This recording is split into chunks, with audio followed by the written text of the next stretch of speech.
Hello everyone, welcome back. As you'll notice, we are jumping to chapter 6 now.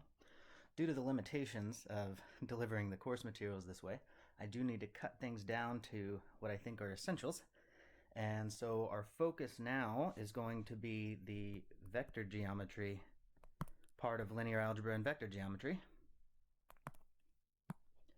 And we want to start with what's called the dot product.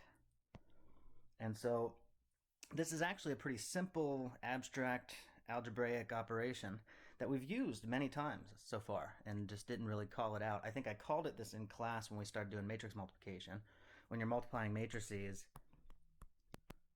we were taking the row and column corresponding to that entry and then taking this times this plus this times this on down to the end, adding it up and putting that in answer right there. What we're really doing, and I said in class, is we're taking the dot product of this row vector with this column vector. And so now we want to define that on its own. So say given, that's supposed to be a v, given two vectors, and let's say we're in some number of dimensions, the dot product, so let's say this vector is u1, u2, down to un, dot, use a nice fat little dot, v1, v2, down to some vn. This operation is just multiply the coordinates and then add them up. So we would have u1 times v1, whatever that is, plus u2 times v2, whatever that is, all the way down to the end and add them up. So in particular, I could think of it like if I took my u here and turned it into a row vector. I could think of this, say here's my v1, v2, down to vn. I could think of this as the matrix multiplication that gives me this number right here. So in particular, we could also define this as just, well, we need to turn this column vector into a row vector. So I could say take u transpose and then use the matrix multiplication on v, which is fine. And this is called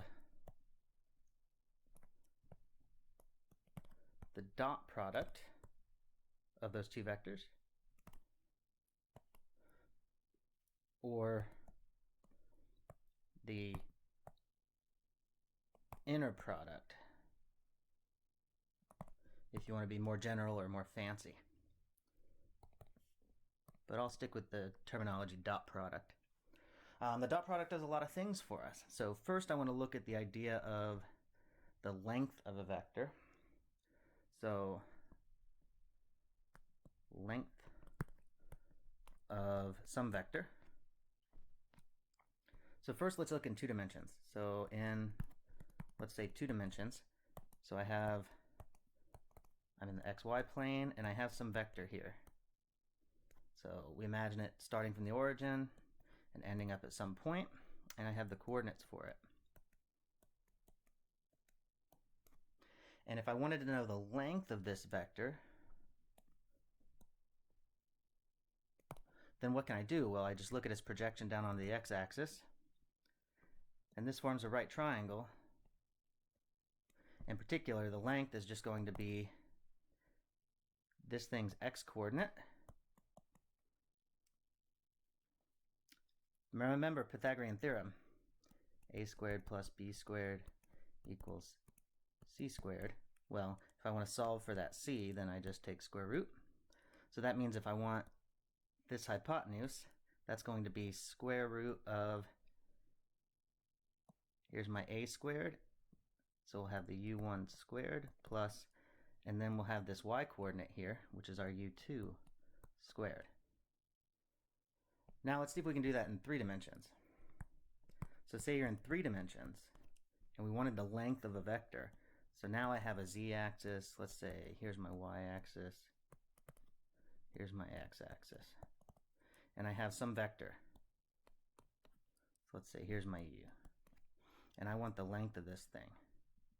So now we got a little bit of a process, and one thing we can do is we could look at the projection of that vector down onto the xy axis. So now I'm looking on the xy axis, x, y, and then I have this line right here, which is now going to look like something like this. And let's say this is where this vector projected down onto the xy axis. If I want that length, then, well, that's just going to be, use that Pythagorean theorem again on the first two coordinates of that vector. So this length is just going to be square root of the xy coordinates of that vector, so u1 squared plus u2 squared. So that's my length of this right here. Now what we can do is, you imagine taking this triangle that doesn't actually sit on any of those coordinate axes and flatten it out.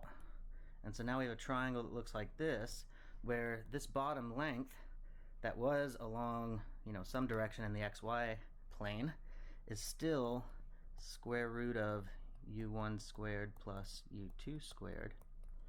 And then now, if I want this actual length of that vector, we just need to know this side. But that's just the height here. That's the z coordinate. So that would just be u3. And so now if I want the length of that vector, which is the length of this hypotenuse, we rearrange Pythagorean theorem again, and that says that the length is going to be the square root of this squared plus this squared, but when I square this down here, that just gets rid of the square root. So we have u1 squared plus u2 squared, and then plus the u3 squared. And so now we're getting a pattern here. We can do sort of inductively this repeated application of Pythagorean theorem up the dimensions. Once I know this length here in my first 3 dimensions, well, then I have sort of a new axis off in a 4th dimension, and then I would perform Pythagorean theorem on those and keep going. And the pattern you're going to get is that if I have my vector being in whatever higher dimensions, then the length of that vector, or magnitude is maybe the more proper word,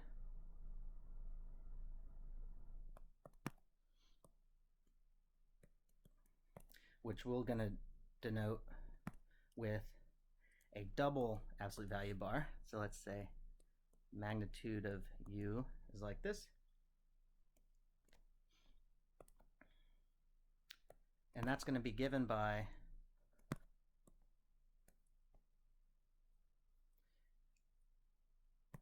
if I want the length of a vector, we repeat that Pythagorean theorem up the dimensions, and what we ended up finding is that it's just going to be the square root of, add up that vector's coordinates squared all the way to the end.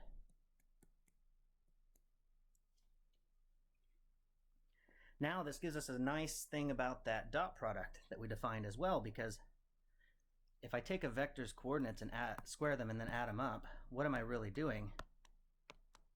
I'm actually just taking that dot product of that vector with itself, and then I'm taking the square root of that.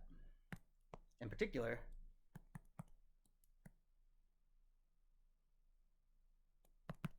this tells me something pretty powerful about the dot product.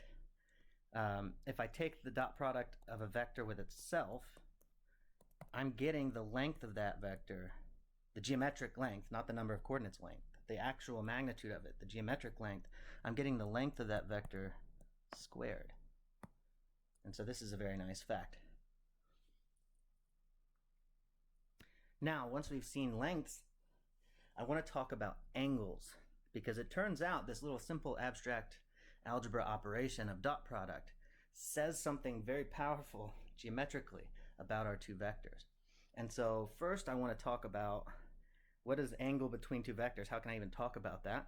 So imagine we have our two vectors, and first maybe let's just start out in 2 dimensions. So I've got some vector v, some vector u, and I want to know something about this angle between them. Let's call it theta. Now, we mean the actual angle between them. So if v was here and or u, let's say u was here and maybe v was down here, you don't still go around counterclockwise. We mean you would actually look at that smaller angle between them. So keep that in mind. Now, if I want to know something about that angle, we do know something that relates this angle to the side lengths of this triangle. And so I'm going to say recall, but maybe this is something that you haven't used that much before. So let's say recall. Now, we use the Pythagorean theorem. If I have a triangle that has that 90-degree angle and I have these sides, then they're related. A squared plus b squared equals c squared. So that's Pythagorean theorem. But there's actually a really strong generalization of this, which is, suppose I have a triangle that's not a right triangle. So maybe that angle there is smaller. And I still call the sides along that angle A and B. And then I call the length of my hypotenuse C. Or maybe I even have a triangle where that angle is bigger than 90. And we call this side A, this side B, and then that side opposite of the angle C. Then what we end up getting is what's called the law of cosines. Whoop. Sorry about that. The law of cosines, which says I almost get Pythagorean theorem. My length of this hypotenuse, the square of it, is almost a squared plus b squared. Oop. B squared. Except I've got this fudginess that happens. If we were to call this angle in between here, say big C is often how it's worded, but I'm just going to call it theta, where theta is the angle that's opposite that side length C, we get minus 2ab cosine of that angle. That's the law of cosines. And this does tell us something pretty strong about this dot product, and I want to show you all that. So now let's look back at this picture here.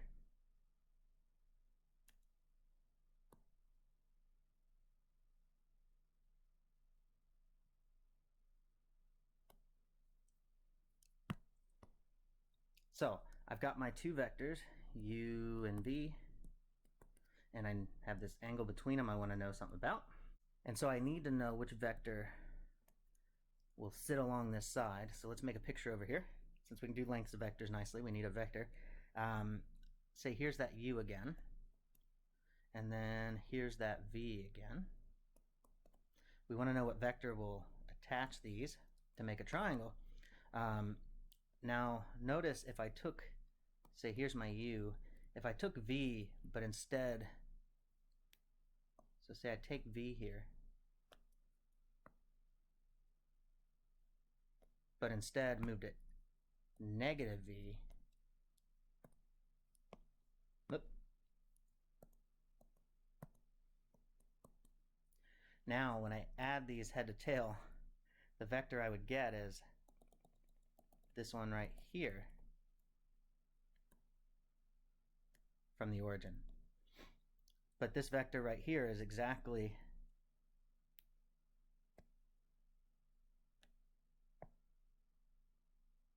well, my angle's a little off, but it's exactly that vector that would connect that triangle for us. So our new picture is I've got my v, I've got my u, and then I've got this vector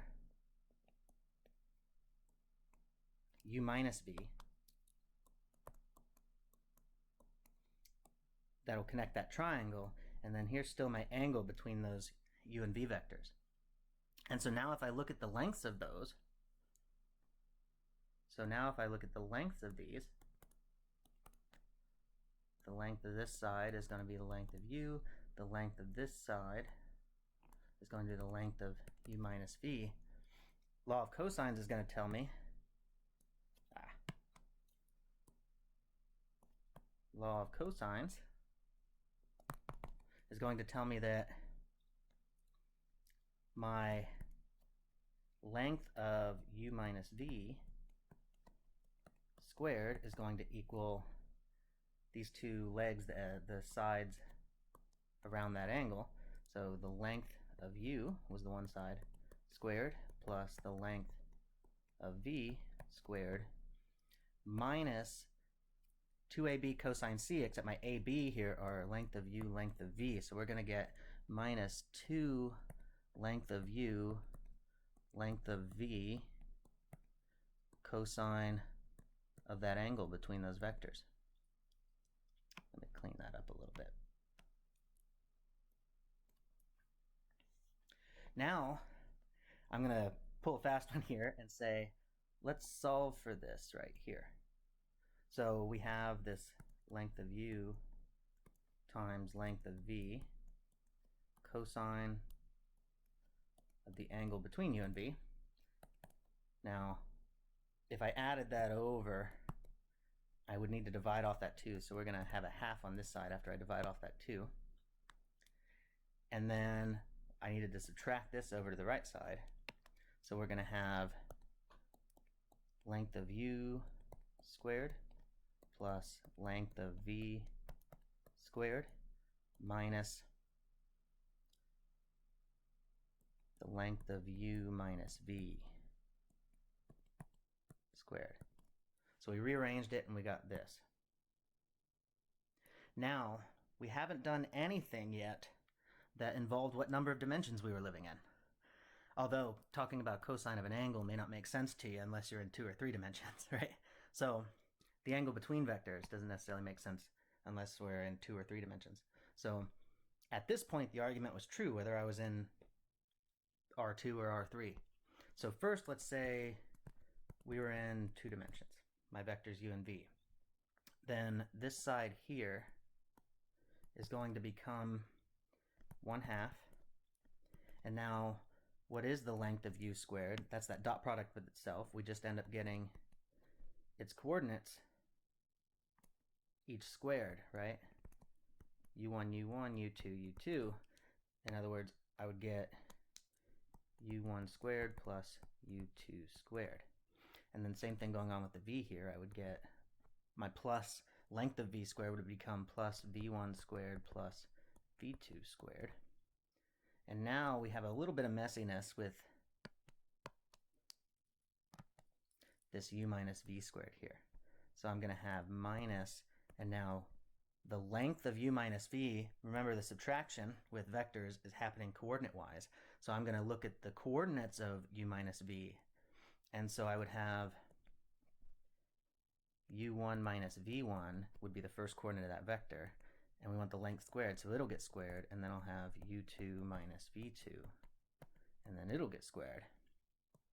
And so there's the length squared of my u minus v vector. And now I can expand this out, which gets me this. And then now I still have this negative here to distribute. So let's keep that in mind. But notice I have u1 squared minus, that was supposed to be a u1 squared. So that's canceling off. I have u2 squared minus u2 squared. So that's going to cancel off. And then I have same with v1 squared, v2 squared. Those are going to cancel off. And now all that's left is minus these negative terms here. So I'm getting 1/2 of, let's distribute that minus now, and I get 2u1 v1 plus 2u2 v2. And then that 1/2 will cancel off those 2's, and I'm getting u1 v1 plus u2 v2. But that's just my dot product. So what we got was that my dot product equals the length of these two vectors times the cosine of the angle between them. Now, we can repeat this argument. So imagine we're in 3 dimensions.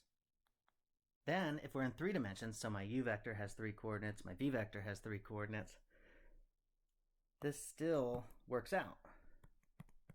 We expand everything out and we get this, which then if we expand out a little bit more, we get this, and then I have that minus right here, and so we end up with this u1 squared cancels with that u1 squared, this u2 squared cancels with that u2 squared, u3 squared cancels u3 squared, v1 squared cancels v1 squared, v2 squared cancels v2 squared, v3 squared cancels v3 squared, and then I have minus what's left in here, and then I still have that 1/2 out in front, so we're getting 1/2, distribute that negative, and then what's left is 2u1v1 plus 2u2v2 plus 2u3v3, and then that 1/2 cancels all those 2's, and again we're getting the dot product of u and v. So what that means, if I look back at that formula that we were looking at, this side over here is just the dot product of u and v. In other words, let's call this a theorem.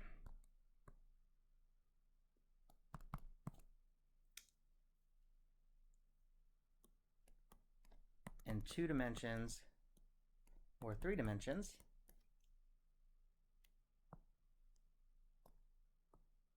I can actually define the dot product of 2 vectors as being the length of one times the length of the other times the cosine of the angle between them. In particular, so there's a big idea, but in particular,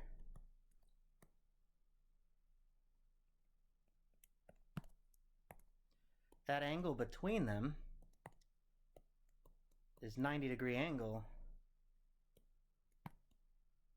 if and only if that dot product comes out equaling 0. When is the cosine? Remember, we were looking at whatever the shortest angle between the two was. So we wouldn't go around this way. We would always take the shortest path between and look at that angle there. In other words, this is always an angle between 0 and 180. When does that have a cosine equal to 0?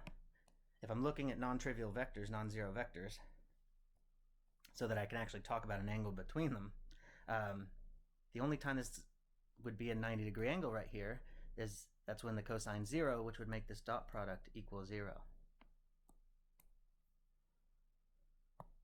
So that's another really nice important fact for us. In other words, I can tell if 2 arbitrary vectors I'm given, I can tell if they're perpendicular, 90-degree angle between them. I can tell if they're perpendicular. They actually do form a right triangle. I can see when that's happening by just looking at that dot product, which is that very simple algebraic operation. Multiply their coordinates, add them up, and if that comes out as 0, that's exactly when those 2 non-zero vectors are perpendicular. More generally, so in 2 and 3 dimensions,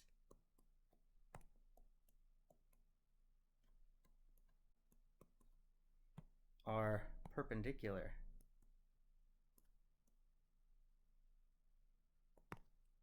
And the fancier word we're going to use for that is orthogonal. So there's a new vocabulary word. Precisely when their dot product equals 0. Now what this lets us do is, because we can talk about vectors in higher dimensions than just 2 and 3, and just like we can talk about lengths of the vectors in higher dimensions than just 2 and 3, we can also talk about angles between vectors in higher dimensions. And this is one sensible way to do that. So more generally,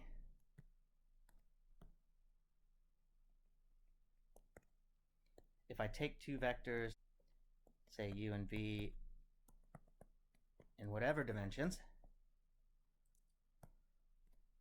we say u and v are orthogonal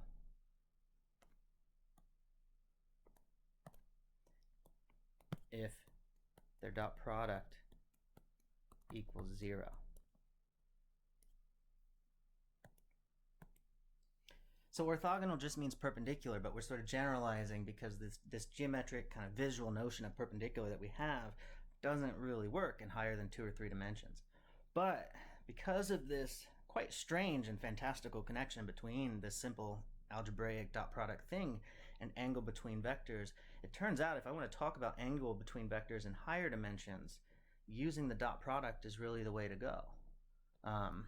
So as a side note real quick, because I have this notion of the dot product in 2 or 3 dimensions equaling the length of the one times the length of the other times the cosine of that angle between them, I can pull out that angle between them by saying, well, the cosine of the angle between them is equal to their dot product divided by the product of their lengths.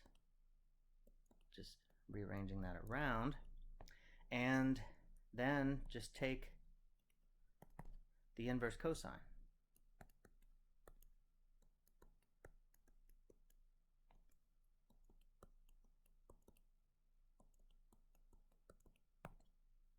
And so if I wanted to talk about angles between vectors in higher dimensions, I can't really do that intuitively or geometrically or visualize it in any way. But there are sensible mathematically options of ways to describe that or compute such things. And this is one good candidate, if I'm talking about vectors in higher dimensions, to define the angle between them. And then for our purposes, that's what we're going to tend to do. So in general, we define 2 vectors being orthogonal if their dot product is 0. But in some circumstances, you can actually do more of that than that and think about the angle between the vectors. And you can generalize that notion up to higher dimensions, which is quite nice. So one last thing I want to talk about is a unit vector. Let's say unit vector is a vector with length 1. In other words, if its length is 1, then its length squared should be 1, right? So a unit vector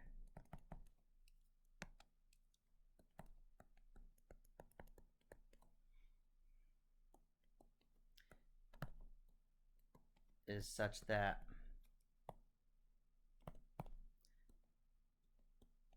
its length is 1, or equivalently, because you can't have negative length anyway, it would be just as strong to say its dot product, which remember is actually its length squared, its dot product with itself equals 1. Now, one thing we want to do is called normalizing a vector.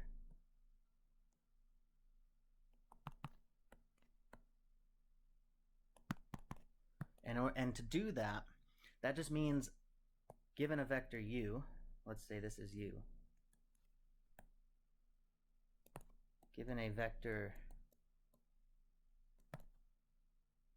u, I want a vector in the same direction, but I want its length to be 1.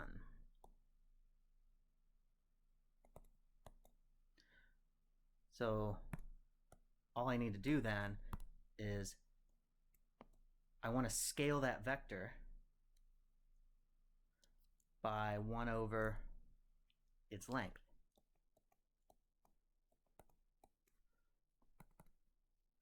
So let's say, or I could think of this 1 over its length as a scalar that I'm multiplying that vector by. That would be a fine way to think about that as well. Let me clean that up a touch for you. That is a vector. In particular, it's a unit vector.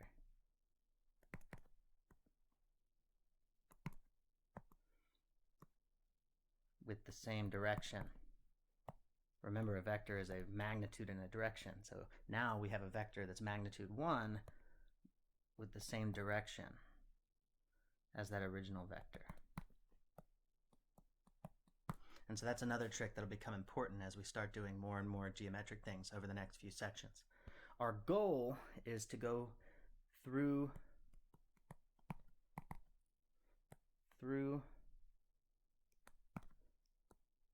section 6.4.